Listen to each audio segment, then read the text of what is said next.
Olá, bom dia, boa tarde, boa noite. Aqui é Mariana e esse é o podcast Além do Tapetinho. Antes de partirmos para o episódio, um recadinho. Você já está me seguindo lá no Instagram?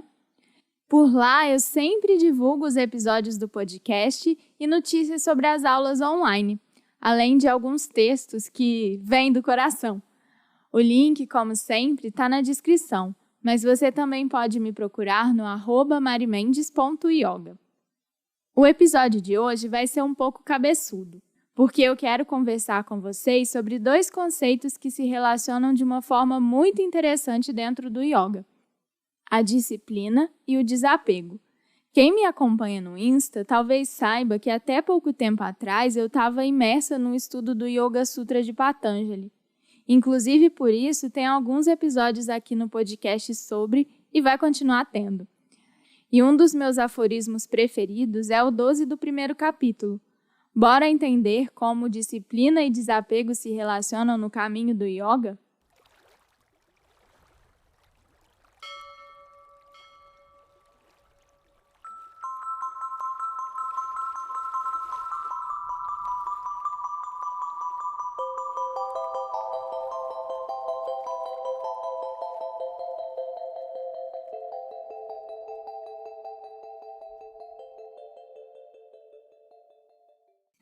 Abhyasa e Vairagya, duas palavrinhas em sânscrito que eu não vejo serem muito faladas por aí. Nem mesmo vejo muita coisa sobre esses assuntos. Ambas fazem parte desse Sutra do Patanjali. Se você está caindo de paraquedas nesse episódio e não faz ideia do que seja Sutra ou Patanjali, volta umas casinhas e escuta o episódio 2, o que é Yoga, que lá eu falo sobre isso. Mas antes de partir para as minhas interpretações, obviamente permeadas pelas visões de autores e professores com quem estudo e estudei, vamos ver algumas traduções, porque quando a gente estuda essas escrituras muito antigas, é interessante buscar vários autores, justamente porque um pode ser mais claro do que o outro. Aperta os cintos aí que a gente vai entrar nessas traduções rapidinho. No Sutra 1.12, na tradução do meu querido Desi Kachar, consta o seguinte: a mente pode atingir o estado de yoga por meio da prática e do desapego. Fecha aspas. Estado de yoga aqui se refere a diminuir o turbilhão da nossa mente, ou seja, diminuir as distrações para que possamos direcionar nossa mente a um único objeto. Lilian Gomini coloca que a supressão destes movimentos dá-se pela disciplina e pelo desapego. Quando ela fala destes movimentos, está se referindo aos movimentos de Chitta, que aqui vou chamar de mente. Mais uma vez, se está perdida aí, vai no episódio 2. Sobre esses movimentos, sua supressão é necessária para atingir o tal estado de yoga que eu acabei de falar. Ika Taimini. A supressão é obtida pela prática persistente e pelo desapego. Quando ele fala dessas supressões, também está se referindo aos movimentos da mente. Nossa mente produz compreensões do mundo que são variadas. Para que possamos reduzir as distrações e direcionar nossa mente a um único objeto, é preciso suprimir essas compreensões. Ou seja, é preciso deixar a nossa mente mais quietinha. Já Carlos Eduardo Barbosa traz: seu recolhimento advém da disciplina e do desapego. Quando ele fala em recolhimento, está tratando do recolhimento dos meios de expressão da mente, daquelas compreensões que eu acabei de comentar. Ok, 4 tradutores diferentes já tá bom, né? Eu sempre fico meio perdida sobre trazer esses assuntos para vocês porque eu tenho medo de não conseguir simplificar o suficiente e ficar parecendo chato. Então, eu aceito dicas e feedback. As traduções, embora diferentes, trazem mais ou menos a mesma informação. Em resumo, para diminuirmos nossas distrações e conseguirmos direcionar nossa mente a um objeto ou foco único, é preciso que haja disciplina e desapego.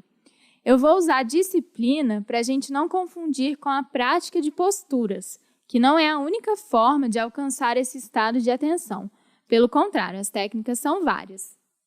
A Abhyasa, ou disciplina, então, está aí para nos lembrar que o caminho do yoga é justamente isso, um caminho, e que precisa de persistência. Você não vai praticar uma vez e atingir esse estado. É preciso disciplina para trazer as técnicas para a sua rotina, praticar com afinco, vontade e entrega. Pensa na meditação silenciosa, por exemplo. Se você já meditou, sabe que não é sentando uma vez que você vai sentir os efeitos. É algo que você precisa fazer todo dia um pouquinho para ir percebendo. Isso significa, como frisa várias vezes o próprio Patanjali, que se trata de um processo longo e gradual. E por isso a disciplina para persistir no caminho do yoga é tão importante. Para facilitar ainda mais o entendimento de Abhyasa, essa disciplina, ela se torna de fato estabelecida quando atendemos a 3 condições. Primeira, que as práticas sejam continuadas por longo tempo. Segunda, sem interrupções. E terceira, com entrega. E aqui eu entendo entrega como um mergulho profundo no caminho, sem amarras e aproveitando o que vier. Só uma observação. Como diz o próprio Ikataimini, mesmo a prática interrompida traz vantagens e é melhor do que nenhuma. Então, também não adianta a gente ficar se obrigando a fazer algo sem interrupções como sendo apenas mais uma tarefa a cumprir, porque aí não existe entrega. A gente precisa ter paciência e ahimsa, não violência, com a gente sempre. Sobre a ahimsa, tem episódio sobre esse tema também. É só voltar algumas casinhas. Tudo isso nos ensina muito, porque pode ser levado para várias coisas na nossa vida. Temos tanta pressa para tudo, e a maioria dos projetos e mudanças demandam tempo e dedicação. Não acontecem da noite para o dia. Já Vairagya, ou desapego, se refere a não nos apegarmos aos resultados da prática, à forma como nos sentimos em determinado momento ou a objetivos específicos. Também tem uma conotação de desapego em relação a objetos e prazeres. Na minha opinião, ligar Vairagya apenas ao que é material parece reduzir bastante o seu sentido, porque não é só a matéria que pode nos gerar apego. Existe muita coisa que traz prazer aos nossos sentidos e nos deixa apegados. Estudos mais profundos costumam sempre ir além. Um ponto importante é que o desapego não é algo que deve ser forçado por um entendimento racional.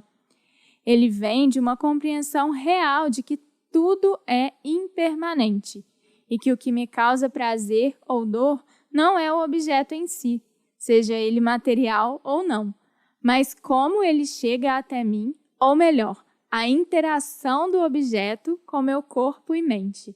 Essa interação é o que vai despertar a minha potência ou, ao contrário, me despotencializar, trazer tristeza. E esse entendimento faz com que eu saia dessa roda maluca em que existem coisas que me geram apego e, por outro lado, coisas que me geram aversão. Portanto, é dessa compreensão que vem o desapego, e não de uma espécie de repressão de fora para dentro. No final das contas, essas 2 palavrinhas se entrelaçam profundamente. A disciplina necessária precisa ser regada com desapego em relação aos resultados, porque senão acaba virando ansiedade e insegurança, que dificultam muito a permanência no caminho. Algumas vezes vivemos experiências tão profundas que queremos que elas se repitam a cada prática. Mas não é assim que as coisas acontecem. Aliás, mesmo que você utilize as mesmas técnicas repetidas vezes, a cada vez a experiência vai ser única, porque nós somos um eterno devir, estamos sempre em transformação, e por isso o você de amanhã jamais vai ser igual ao você de hoje. E isso é de uma riqueza incrível. Acredito que o mesmo que eu disse no episódio 6, quando falei sobre não possessividade, eu poderia dizer por aqui. Sim, eu estou citando a mim mesma. Nós vivemos numa sociedade que o tempo todo quer que tenhamos metas e objetivos. Mas quando o assunto é a prática de yoga no tapetinho, é preciso não nos apegarmos a isso. Ao invés de nos agarrarmos aos resultados desejados, é mais proveitoso vivenciarmos o que temos no aqui e agora e caminharmos com o que nos é possível a cada momento. Por fim, acredito que esses dois conceitos podem nos trazer dois ensinamentos muito valiosos para a vida como um todo. Que a disciplina nos ensine a ter mais paciência e persistência diante dos caminhos que escolhemos para nós e que nos preenchem de alguma forma. E que o desapego nos mostre que não devemos nos apegar aos resultados esperados, mas aprender a aproveitar também esse mesmo caminho. Mesmo porque a gente nem sabe se e quando esses resultados que a gente almeja vão chegar.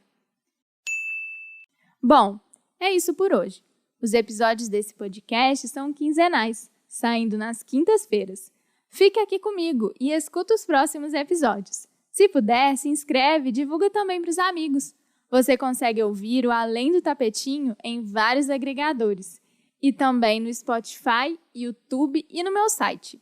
Para entrar em contato comigo, eu estou lá no Instagram, no @marimendes.yoga, no Twitter, no @alemdotapetinho e no e-mail mariana@alemdotapetinho.com.br. Além disso, tenho também um canal no Telegram, onde divulgo os novos episódios. O link para participar está na descrição.